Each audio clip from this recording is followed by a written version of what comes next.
everybody. My name is Troy. And I'm Darren.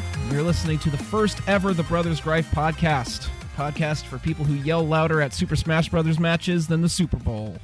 Yep, I'm definitely guilty of that, for sure. I've Hulk Hogan'd some shirts off of my chest, being righteously mad at that game, for sure. Oh, absolutely. I think I've lost, like, years of my life and some high blood pressure due to that game. Probably friends as well. In my case, yeah.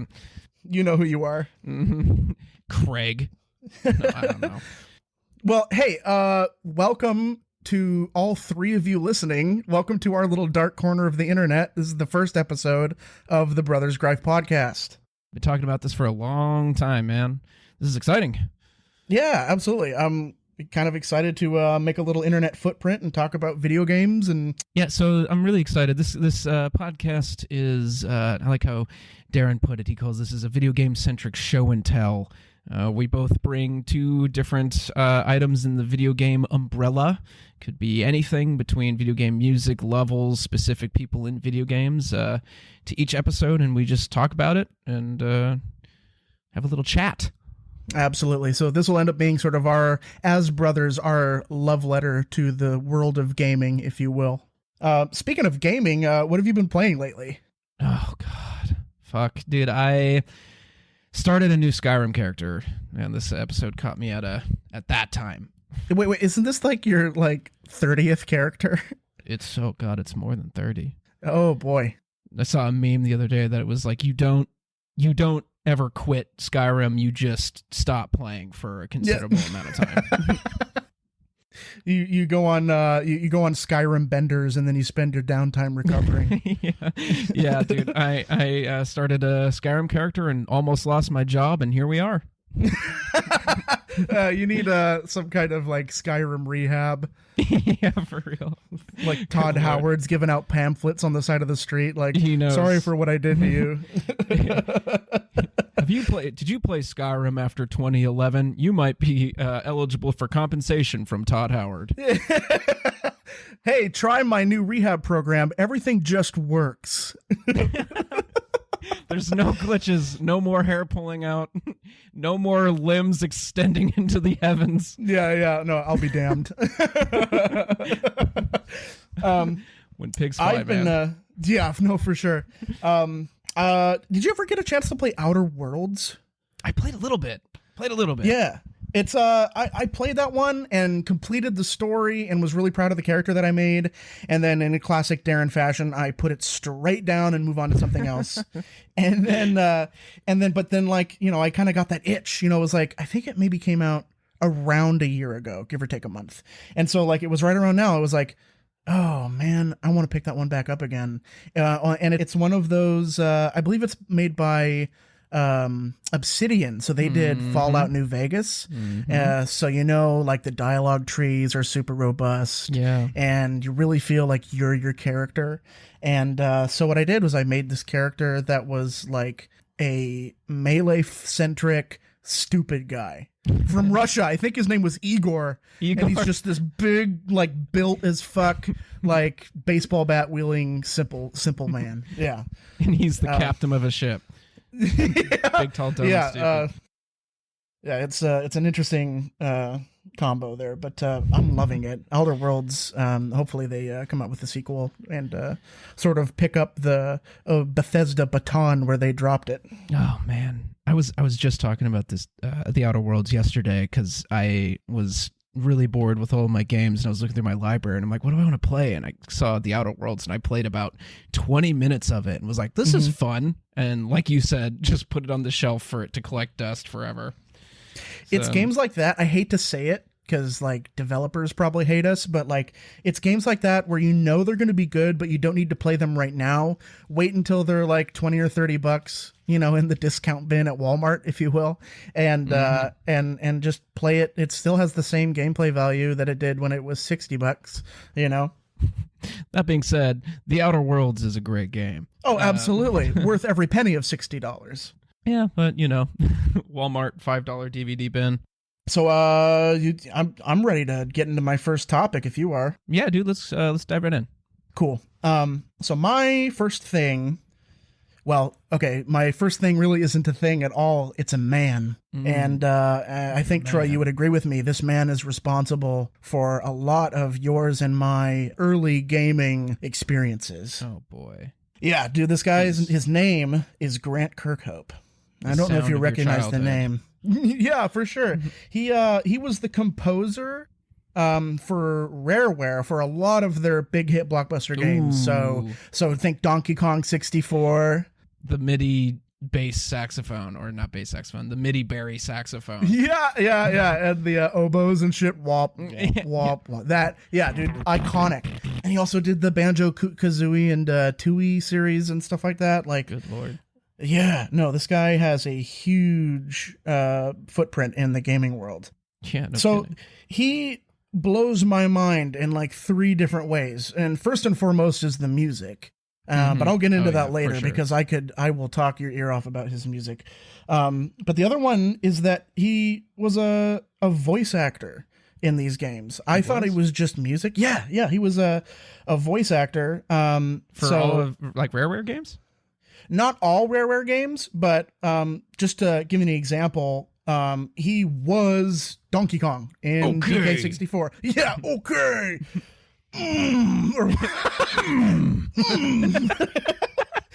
I think that's a noise. Let's hope so.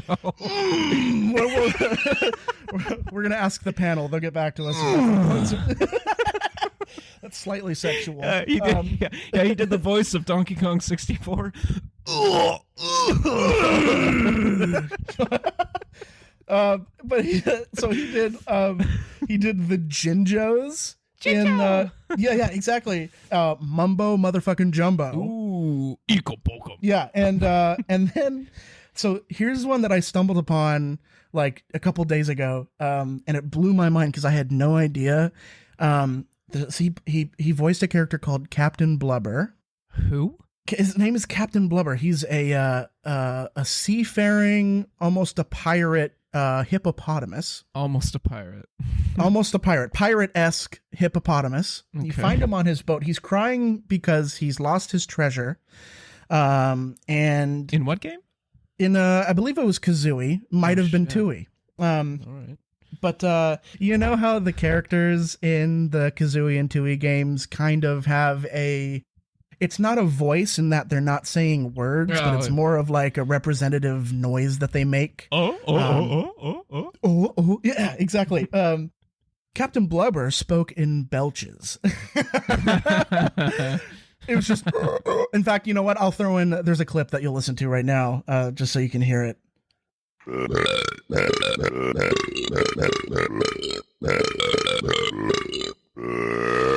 So anyway, yeah, so he's just talking in belches like that. And what a trip. Grant Kirkhope got paid to do that. That's him. That's the composer of these games. Good belching Lord. Into a microphone in some studio in the UK and then taking home the fat bucks. That's the dream come true. Absolutely. No, what would you, Darren, what would you sound like if you were in a Banjo-Kazooie game? Probably belches is the thing. It's like I found my Banjo-Kazooie spirit animal. Captain Blubber. Yeah. Like, I can't even do it. Oh, God. I think we just lost our 3 viewers, Troy. That's all right. Episode 1. That's okay. What would your noise be? I have to hear this. Oh, you know what? I think the only accurate representation that would be fitting for me would be the surfer guy from SpongeBob. He'd be like, oh, oh, oh, oh, oh, oh, oh, oh. Oh, oh, oh, dude. I died. Dude, I was thinking about this very thing last night, and I was thinking, like, what would Christopher Walken's noise be? And it's, oh, yeah. oh. Yo. Oh my God. So yeah, there's infinite potential.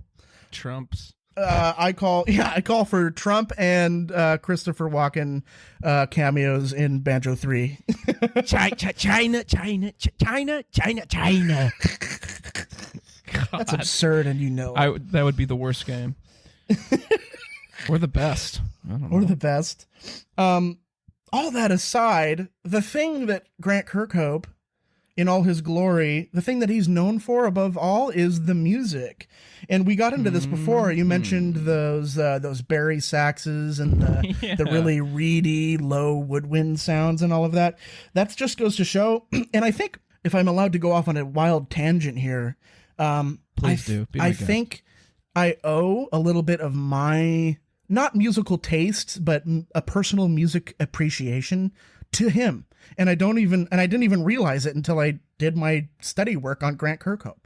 And the reason for that is because so many of the levels in these games that he composed for were so representative of the feeling of the level that you were playing. Mm-hmm. Dude. Yeah. If you remember when we played the first Donkey Kong Country on the Super Nintendo when we were in college, for the listeners, Darren and I played through Donkey Kong. We would smoke a lot and get super high and play Donkey Kong Country on the Super Nintendo. And I remember some of the music that he did, like the underwater levels, and we'll get to that later, but the I'd be like, whoa. Dude, you could play that to help you go to sleep at night. You know what I'm saying? Oh, man. And I have. Oh, yeah, absolutely. No, I'm saying. No, I'm saying. Dude, I'm happy you brought up water levels, and maybe we'll treat this as a segue into your thing, but one thing that kind of still blows my mind to this day, he was so far ahead of his time. Imagine a level that is outside, and it's, there's trees and birds chirping, and it's a sunny day. It's kind of a sunny day level in a video game. But the moment you go underwater in this video game, everything changes. Every instrument changes. The orchestration, right down to Sounds like Donkey Kong smallest 64. instrument. Yeah. Well, and banjo, kazooie, and tooie too. Everything would change. Maybe we're getting flutes, on the dry side, but now that you're underwater, you're getting like marimbas, and xylophones and stuff. That sounds really sort of murky and underwater. The guy's a genius, and I think if I'm remembering correctly, he's been nominated for some pretty prestigious awards in the gaming community. Well deserved, absolutely. Kidding me? But yeah, dude, like going underwater, hearing those marimbas, that's the spice of life right there. That's what I need. Oh, it's so good. Shit. But yeah, Dan Kirkhope. Grant Kirkhope. Dan Kirkhope. Can grip dope. Thanks for listening to my segment on Dan Kirkhope. Look him up. Oh, no. Sorry to the actual Dan Kirkhope that's out there that's listening and going like, what? We just I didn't do any of that. So long talking about how cool this guy is, and then I fucked it up.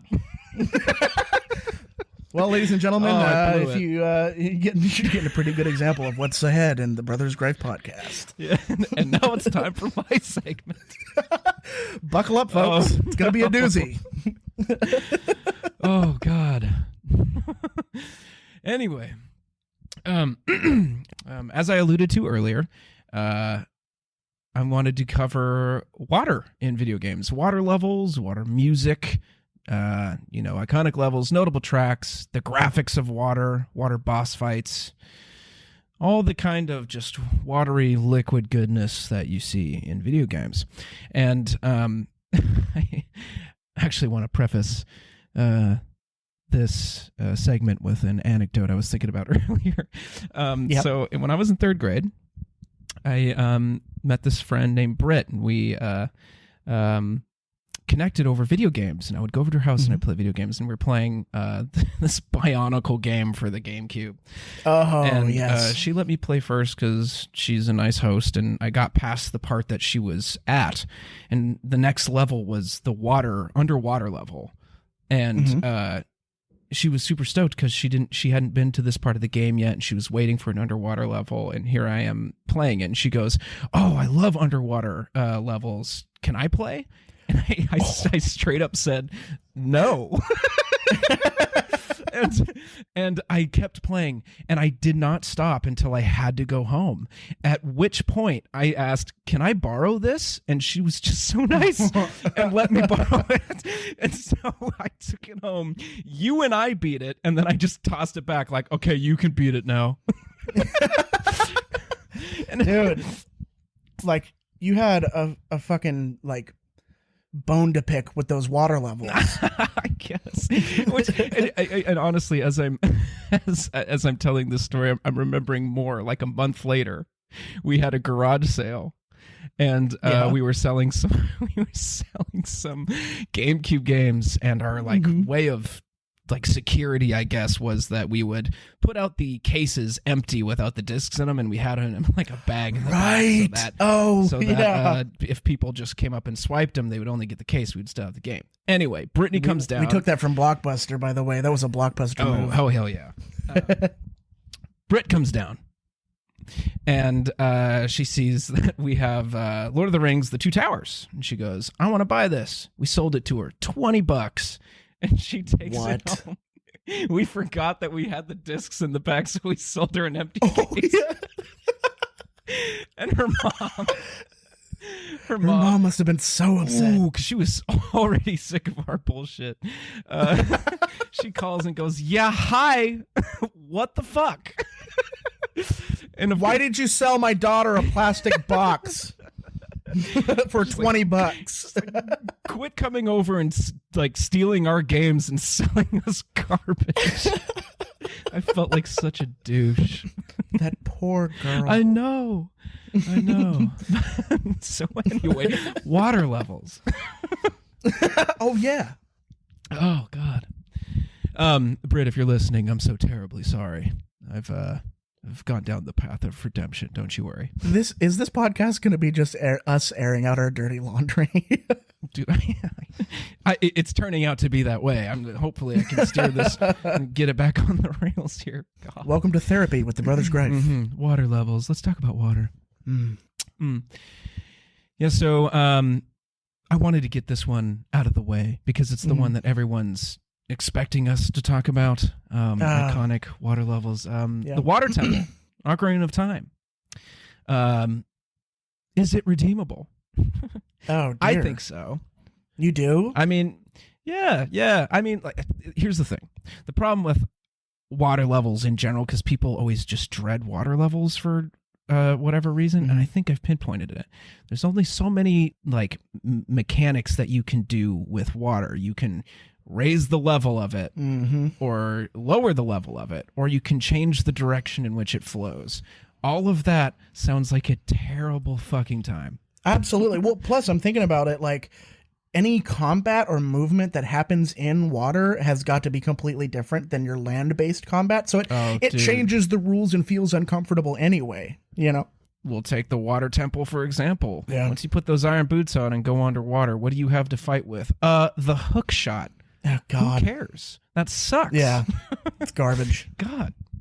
Yeah, so I think that's why water levels get a bad rap, is because it changes the game as we're used to seeing it. And however, for the record, I'm sorry to kind of mow over you. Go for it. But we were talking about the Legend of Zelda Ocarina of Time water level, that water temple there. I wager people find the one in Majora's Mask even worse. Oh, the Great Bay. Do you remember that? Oh, God. That one, I don't know. Because I did the water temple, the Ocarina of Time water temple. I did that when I was a kid, and it was just a gauntlet. And I was too stupid. I still am. But I mean, like, I did Majora's Mask when I was way older and kind of like, you know, had my video game wits about me, you know. I didn't need you to come in and fight monsters for me or something. So Majora's Mask, and the thing is like, even at my age now, it was just so annoying with all those pipes, and that was one where you had to really redirect the direction of which direction the water was moving, and ugh. I don't know. I completed the Majora's Mask water temple when I was 27, so I was definitely a grown man at the time, and it made me feel like I was 3. Oh. So that's a way of doing that, doesn't it? Some of us, there's just no hope. I guess if we're staying on the topic of Ocarina of Time or Zelda in general, the music for not the Water Temple or the Great Bay Temple, Zora's Domain. Oh, dude, yeah, man. Talk about music that could lull you to sleep, by the way. That's a good example. God, I think about that song every once in a while, and it's just like, man, what a track. What a summer jam. It really slaps. Yeah, top 10 summer Billboard topper. Oh my God. Bring out your bikinis and your swim shorts. We're going to Zora's Domain. Is that Koji Kondo? I think that so. did. Yeah, that sounds about right. Son of a bitch. You done Not it surprised. again. No. He done it again. Whew.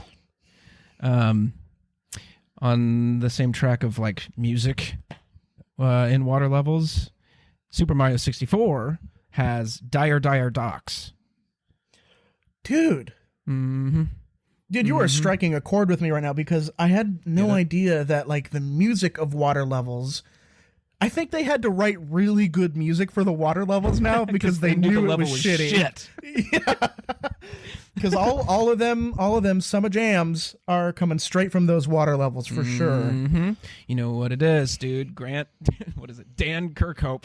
Dan Kirkhope. Dan Kirkhope writing the coolest music in Donkey Kong, both 64 and, well, I guess specifically what I'm thinking of is the Super Nintendo ones, because God, the music was just so cool, and the levels themselves were even cooler. Oh, yeah. Absolutely. I think those levels in like the old Super Nintendo Donkey Kongs were the best water levels that I have personally played because they're so smart.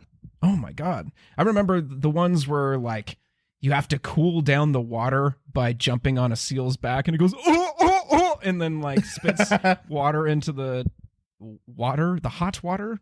I don't know. Yeah, and, that's right. You have like a very anxiety-inducing amount of time to get to safety on the other side. Dude, those games had just a way of kicking one's ass. Dude, for real. Dire Dire Docks, Donkey Kong, Aquatic Mine from Sonic. Oh my God! Adventure Sonic 2. Adventure 2 battle. Aquatic Mine. Oh my God! For those of you who haven't had the fortunate experience of playing Sonic Adventure 2, there are stages where you play as Knuckles, where you're looking for shards of the Master Emerald, and all of them are accompanied with this fucking like boom bap rap beats, and it's rapped as from the perspective of Knuckles, and so the water level in this one is called Aquatic Mine, and it's God, what a bop. The level's shit.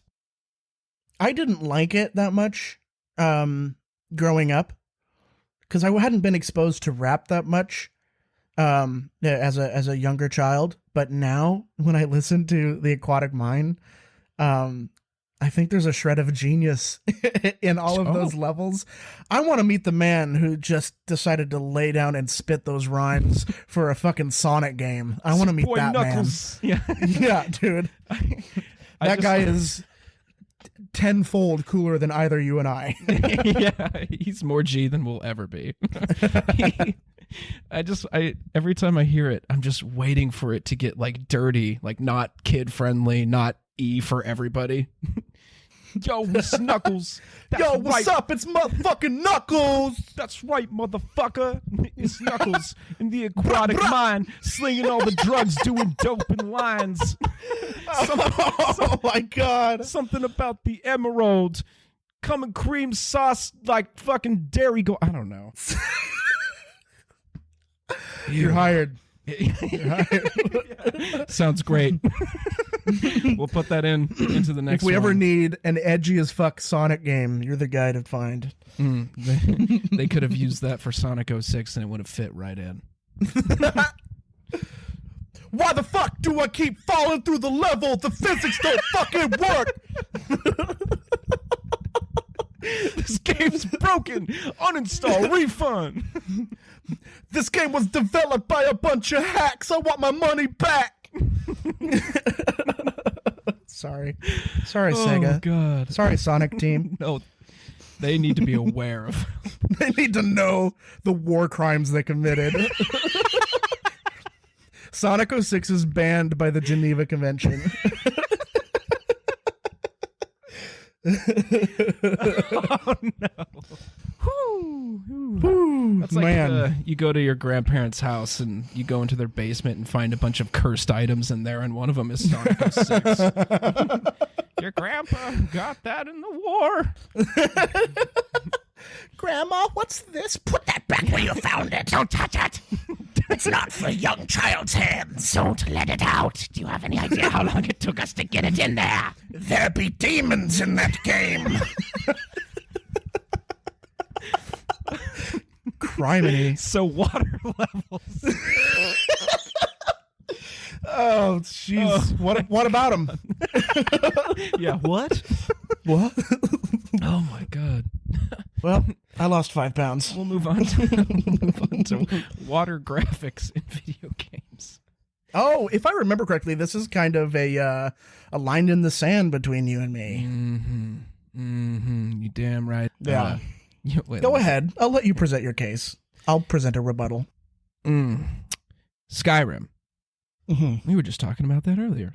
Skyrim has dog shit, microwaved dog shit water graphics. The water graphics in Skyrim, like if you're looking at a rolling river coming down like the side of a hill or something, Sure. it looks like some kid dumped out a huge bucket of blue Legos, because you can see every fucking edge, every angle. It's like I can see the geometry in it. And there's like defined lines on the shore. Even when it came out, 2011, I went, this is dog shit. Are you finished? Because I want to take you back to 2011, okay? Imagine the graphics and the computing power we had almost a decade ago. Most of the water back then was nothing more than a 2D plane with a mirror thrown on it.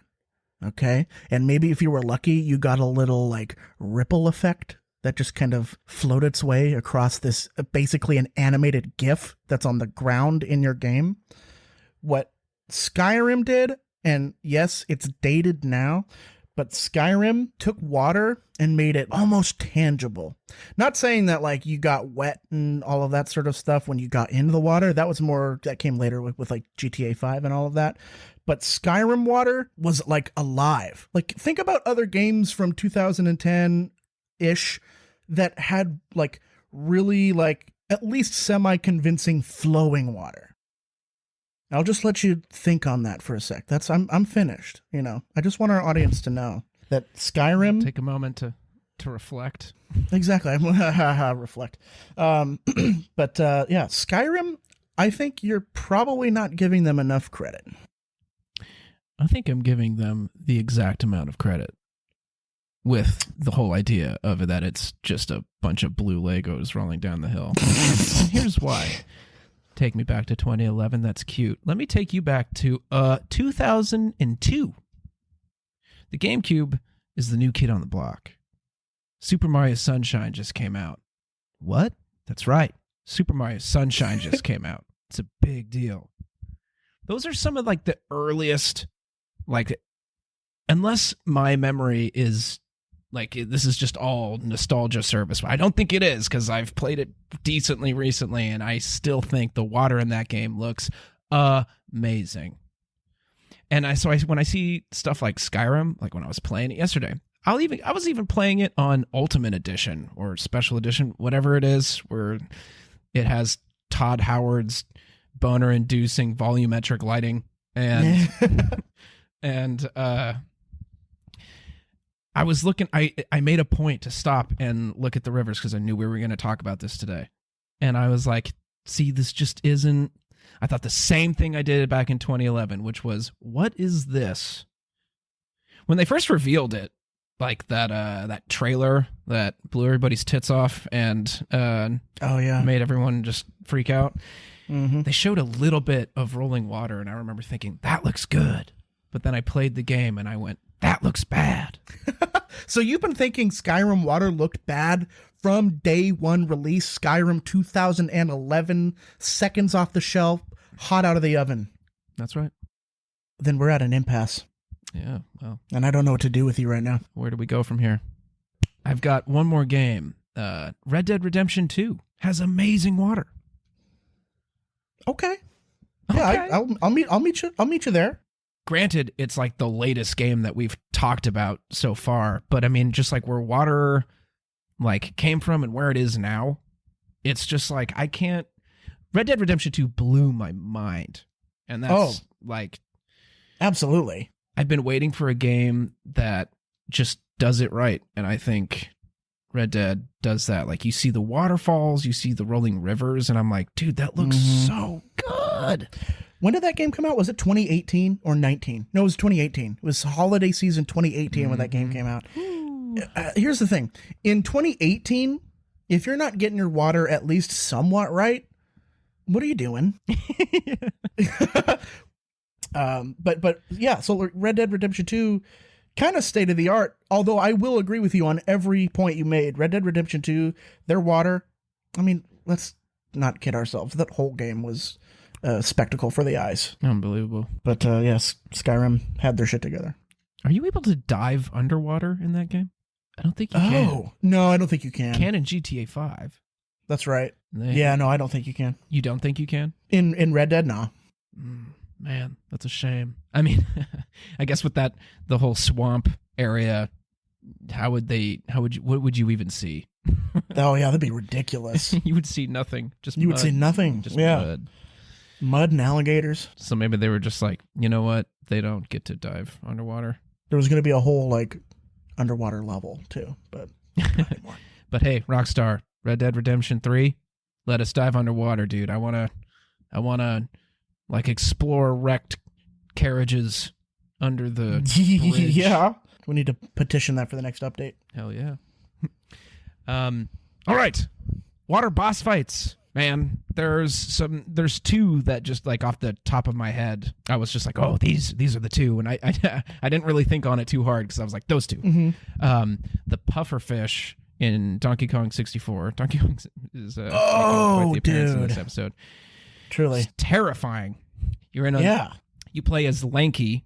You're in like this little half coconut shell boat that has a motor at the end, and you're fighting this giant pufferfish during a lightning storm, and it is intense. And well, I mean, when I played it, I was 7. So you beat him, but I just remember thinking I can't do this. Oh, and I think I beat him by like the skin of my teeth. Donkey Kong had some nasty bosses. Either that or we suck at video games. I think the latter is probably more true here. In that same vein of, there's something in the water. Resident Evil 4, man. If you remember that lake, but it's actually kind of similar. The more intense adult version to the Donkey Kong 64 pufferfish is the lake monster. I don't remember what they call it in Resident Evil 4, but you're in like this little motorboat. Yeah. And you throw harpoons in it, and it's even like they show this like from the giant fish's point of view, it watching you from like underwater, and you can see yourself like treading across. I remember that. It's been a while for me, to be honest with you, but I remember that, and I remember being absolutely mortified by that. Yeah, dude, there's some of the most anxiety-inducing moments were in like underwater or water levels of video games, like that when you get knocked out of the boat in Resident Evil 4 and you have to like swim back to the boat and you can see it coming up behind you. And it's like shut. Yeah, for real. Dude, I have a legit like phobia of the open ocean. And like being swept away by tides and stuff. And so like these water fights and the levels and these bosses just kind of they dive a little deeper with me. But yeah, dude, they kind of strike a part of my soul that that sounds traumatizing, man. Really, truly. I'm convinced that when someone is drowning, like in real life, they actually hear that Sonic the Hedgehog drowning music. Oh god. Dude, every time that would play when I was playing that game, I would actually lose my little kid mind. For a second, I thought you were about to say, I think that when you drown, people really hear the aquatic mind. That's right, motherfucker. That fool's drowning. Oh my god, dude! Can you What a way to go! Yeah. Oh my god. Like, and imagine if you had never played Aquatic Mind, and that's what you hear before you die. Like, what? That's right. What's it's this Knuckles. about? Who's Knuckles? And then you die, and then it's Knuckles. It's been him the whole time. The meaning of life this whole time was Knuckles. And Sonic's like, cool. Rad, man. Gotta go fast. Oh my god. Under our nose the whole time. Who knew? Well, does that do it for us? I think that's it. I've got nothing else to say. Wow. Well, we survived. We did it. And you survived, dear listener, episode 1. And if your ears aren't bleeding, I would hope that maybe give us a shout out on your Facebook or your Twitter or your Instagrams or whatever the heck else. Show us some love. Show us some love. If you liked what you heard, the best way that we can spread and get more audience members is word of mouth right now. So do your part if you are so inclined. Tell your friends. Tell your family. Send Grammy a telegram. Send Granddad a Morse code. What is that? What do they call that? Send your class clown friends a paper plane. Send your estranged best friend's mom an e-card. Where was that going? I don't know.